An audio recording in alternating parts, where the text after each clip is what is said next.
Gracias por seguirnos en El Mundo desde el Sur. Soy Luis Francisco Blandón desde Caracas, Venezuela.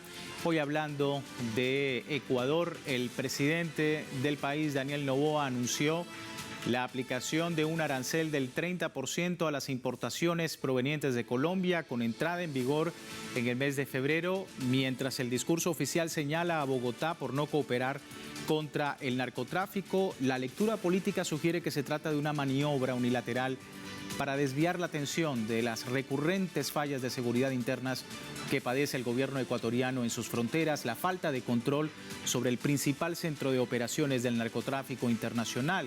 Una medida que ha sido catalogada por analistas como absurda, que pretende Noboa emular las acciones de Donald Trump como un castigo económico improvisado que va a golpear directamente a consumidores ecuatorianos, a sectores productivos, y estando su país muy lejos de una posición de dominio comercial o económico en la región. Vamos a analizar todo este tema, las aristas de lo que conlleva este anuncio, y vamos a recordarle también a nuestros usuarios que a través de redes sociales a lo largo del día hemos sondeado la opinión sobre este tema. Algunos ya han respondido, pero aquí tiene el código QR para que durante nuestra emisión pueda participar. Ahí está la pregunta. Tras la respuesta de Colombia a los aranceles del presidente Daniel Noboa desde Ecuador, ¿cuál considera usted que será el golpe más duro para los ecuatorianos, teniendo en cuenta pues esta nueva crisis arancelaria entre ambos países? Ahí tiene las opciones. Le invitamos a participar. Más adelante vemos los resultados.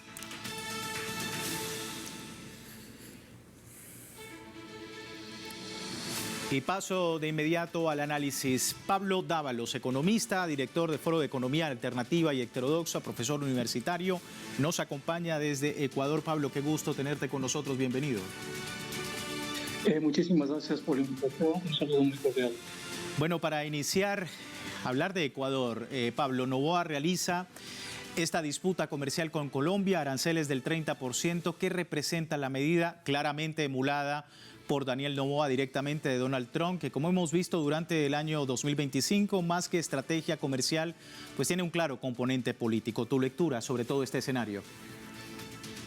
Mira, no asombra en el caso de Daniel Noboa este tipo de medidas, porque ya tomó medidas en contra de Rusia.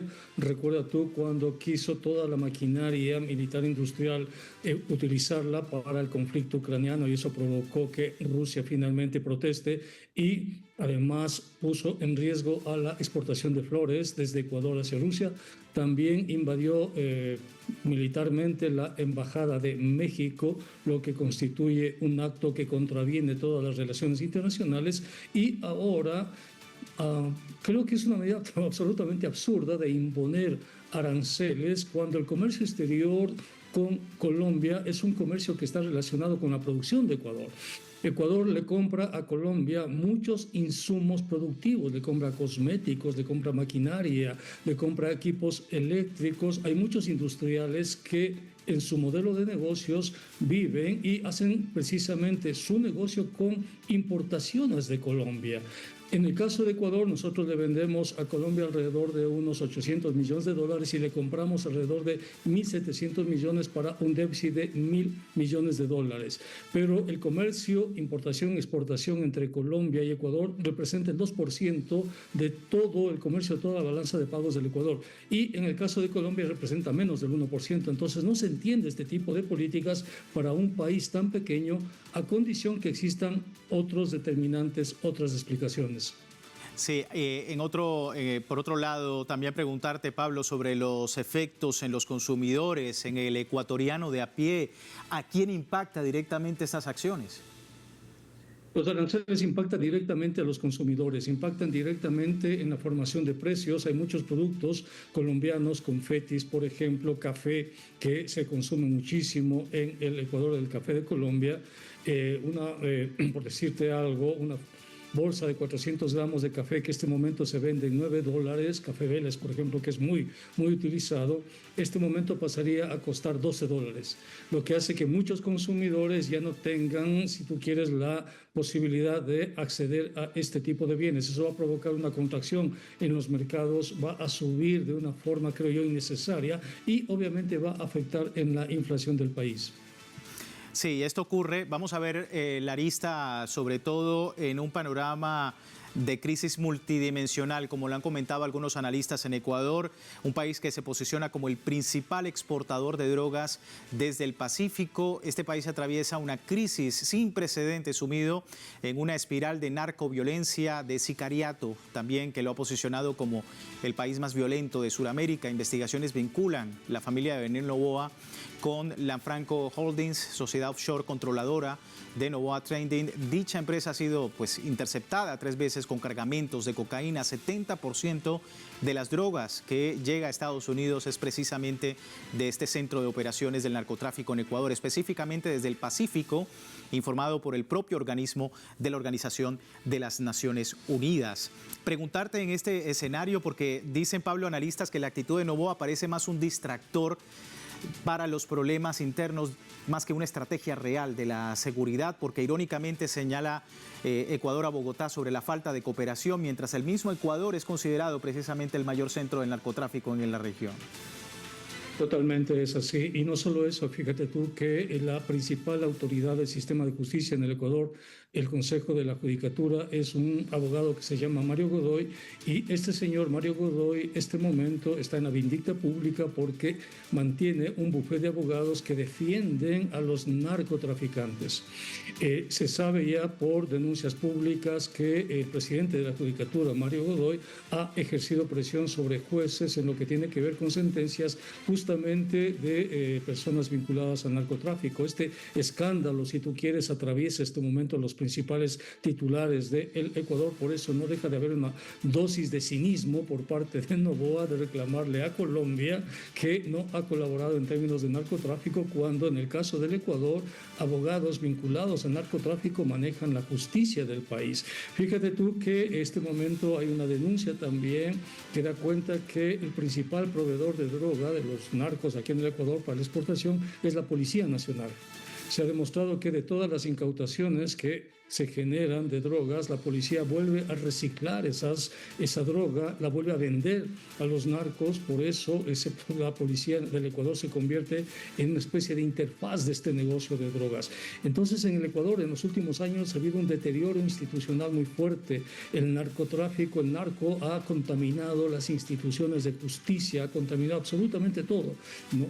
Por eso no deja de sorprender esta posición de Noboa de reclamar a Colombia, un país muy serio, además un país que efectivamente tiene mucho que demostrar en la lucha contra el narcotráfico, de no haber colaborado. Me permite esbozar una pequeña hipótesis. Yo creo que Noboa en realidad está cumpliendo una agenda de Estados Unidos. Noboa quiere debilitar la imagen del presidente Gustavo Petro en su encuentro con el presidente norteamericano Donald Trump, que tendrá lugar en la próxima semana. Creo que esa podría ser una hipótesis de debilitar, de deslegitimar, de desprestigiar la figura del presidente Petro con vistas a esta reunión que tiene con el presidente Trump. Sí, y por otro lado está la reacción a esa agenda, porque la Cámara Ecuatoriana Colombiana de Industria, Comercio e Integración se ha pronunciado también, otra de las voces hacia este anuncio del presidente Daniel Noboa, y afirman pues que esta acción resultan perjudiciales no solamente para Colombia, sino también para Ecuador, teniendo en cuenta la oferta exportadora diversificada de los productos colombianos hacia el país: minero, energéticos, vehículos, autopartes, plásticos y manufacturas. ¿Cómo estás viendo también la reacción a lo interno del Ecuador? Es mucho más grave porque uno de los principales insumos que compra Ecuador a Colombia es electricidad. Y compra electricidad porque, producto de las políticas de ajuste del Fondo Monetario Internacional, ha habido una desinversión en el sector eléctrico. El año 2024, por ejemplo, el Ecuador sufrió de apagones que duraban 14 horas y que produjeron una crisis económica muy fuerte. Se pudo salir de esa crisis energética gracias a que Colombia pudo venderle energía a Ecuador.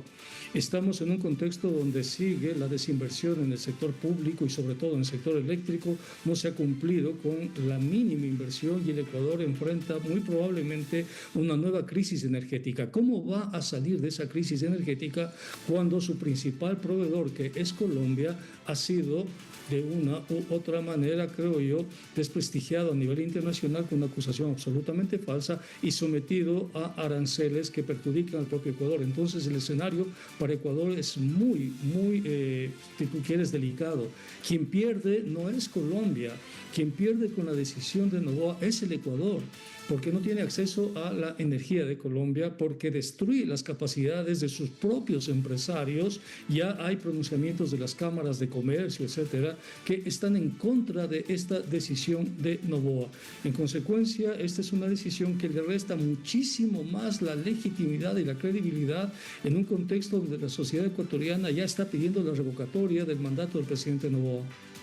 Sí, justamente te quería preguntar sobre la crisis energética que pudiese enfrentar Ecuador en los próximos meses, porque efectivamente la seguridad energética del Ecuador se ha visto comprometida en diferentes oportunidades. ¿Cómo ves también el panorama en los próximos meses si efectivamente se mantiene esta disputa comercial impulsada por Ecuador?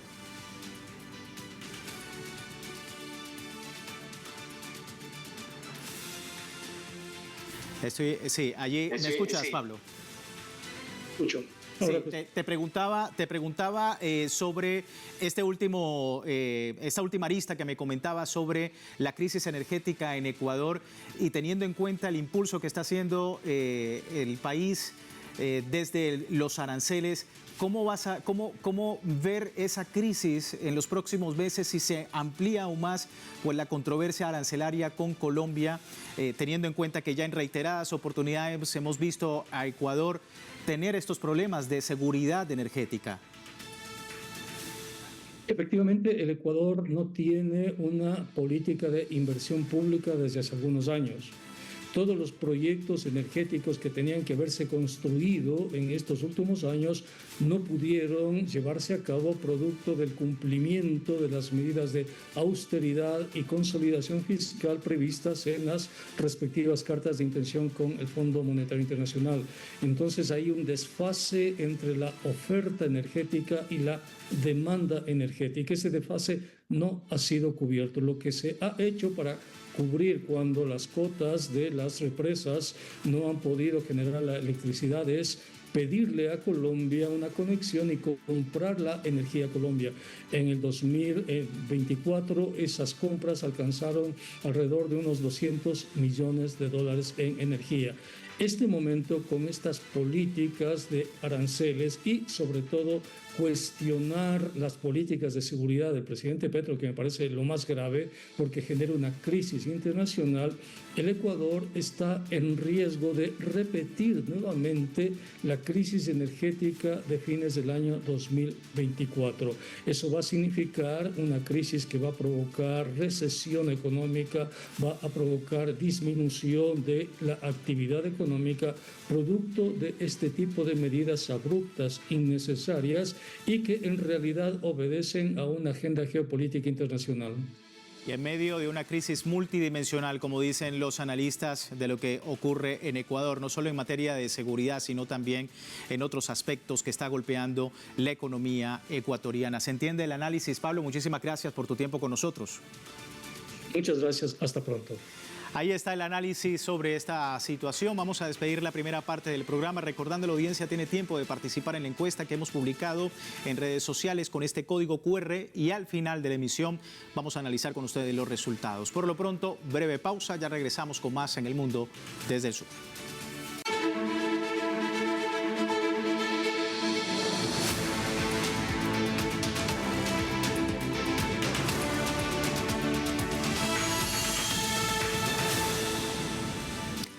Gracias por seguirnos en El Mundo desde el Sur. Hoy hablando del anuncio de Ecuador de aranceles del 30% a las importaciones colombianas.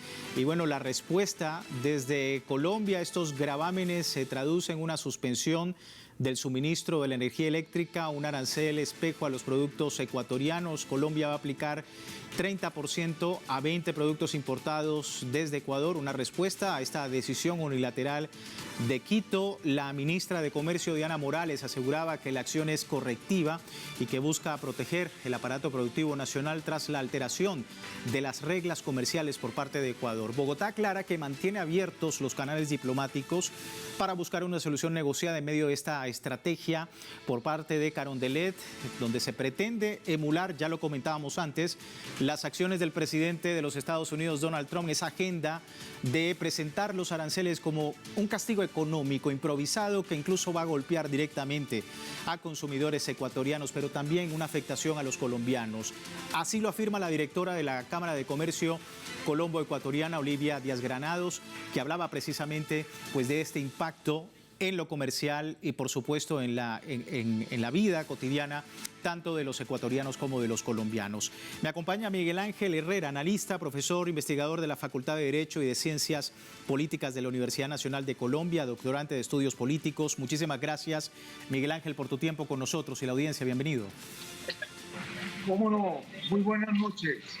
Bueno, todo mundo atento. Sí, justamente preguntarte sobre pues esta controversia comercial que está impulsando Ecuador hacia Colombia y bueno, la respuesta que ha tenido el gobierno del presidente Gustavo Petro, teniendo en cuenta no solamente el tema de la energía hacia Ecuador, sino también algunos productos ecuatorianos. ¿Tu lectura sobre todo este escenario? Cómo no, en primer lugar está claro que hay una suerte de ejercicio en el ámbito global que afecta ahora a el Cono Sur, donde hay obsecuentes seguidores de la política del garrote económico al modo como lo practica el presidente Trump. Y Daniel Noboa, desafortunadamente, obra en ese contexto y pretende hacer un ensayo, ¿sí? Una suerte de prueba, indicando este arancel del 30% que define un escenario de guerra económica regional. La respuesta evidente es la que ya se ha conocido por parte del gobierno colombiano de, en reciprocidad con esta fórmula, gravar los productos del Ecuador. Pero hay un punto central que es cuál es el grado de dependencia energética que tiene Ecuador a la fecha y en esa medida, en el mediano plazo, esa realidad de dependencia económica hará que la negociación tenga que ocurrir. ¿Ocurrir en qué medida y con qué pretensión?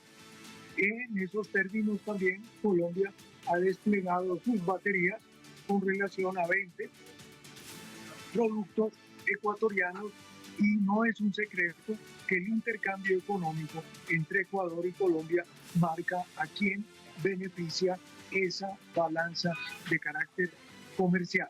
Luego, pienso yo, es también una manera de intentar afectar el escenario electoral colombiano, en particular los resultados que pueda obtener el pacto histórico que es la expresión de la corriente neoprogresista en América Latina y en esa medida buscar que los aliados de derecha y la reacción puedan construir un bloque más sólido, integrando a un presidente de esas características y a un Congreso que le abra la vida al mismo.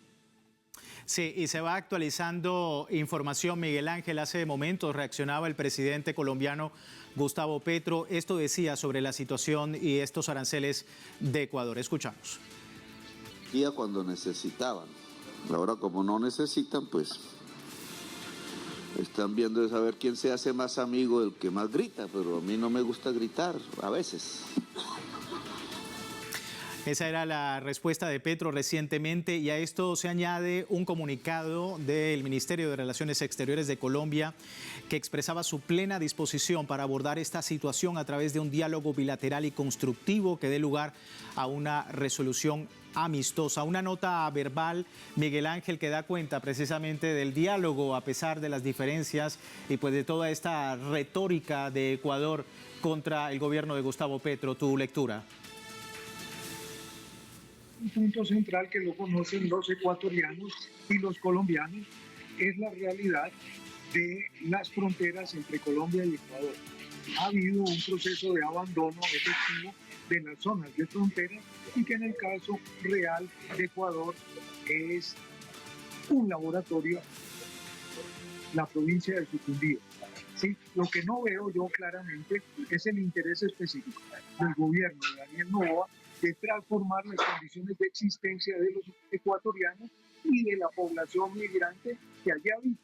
En esa medida, el escenario es propicio para que se desarrollen fórmulas alternativas y legales de producir y reproducir la existencia de esas poblaciones, no solo migrantes, sino pobres, ¿sí?, del Ecuador. Por otra parte, está el escenario colombiano, donde la condición también de frontera tiene niveles de precarización notables. Y en esa medida, un diálogo, una interlocución verdaderamente constructiva tendría que ir en el sentido de un desarrollo cabal, democrático de esas provincias y departamentos limítrofes. No he escuchado palabra alguna de parte del gobierno de Daniel Noboa. Hubo desarrollo del gobierno de Correa que se tradujeron en ciertas vías que se interrumpieron en su construcción en un escenario que tocaba con el departamento de Nariño. Luego yo diría que en ese ámbito se logra una interlocución aparente que debería traducirse en una fórmula no de dependencia y de cipallismo con los Estados Unidos de América, sino el despegue de una fórmula alternativa en el sentido de una subregión andino-amazónica poderosa y competitiva. Sí, y por otro lado, Miguel Ángel, está también el análisis de que esta actitud de Noboa parece más bien una distracción para los problemas internos del Ecuador, más que una estrategia real a lo que se ha venido pues analizando. Irónicamente, Ecuador señala a Bogotá sobre la falta de cooperación en materia de seguridad, mientras el mismo Ecuador es considerado hoy por hoy el centro de operaciones más importantes del narcotráfico en la región y con las mayores tasas de criminalidad y asesinatos en todo el mundo. No es un secreto lo que efectivamente pasó con el intento de plebiscito que desarrolló como estrategia Daniel Noboa y que lo perdió, ¿sí? Esta experiencia que marcó precisamente un no retorno con el modo de gobernar de este presidente que entró en esa lógica coyuntural que le fabricó el propio gobierno de su padre. Ahora revela también el grado de conflictividad interna del Ecuador, que ha entrado en un escenario de empobrecimiento notabilísimo que contrastan con lo que había sido el ejercicio del desarrollismo impulsado por Correa con sus fallas y sus aciertos. Luego, aquí se está poniendo también de presente el escenario de la seguridad, porque en unas condiciones como esas de empobrecimiento tan radical y de miseria en el Ecuador, es indudable que las fórmulas delincuenciales encuentran protagonistas no solo del lado ecuatoriano, sino del lado colombiano.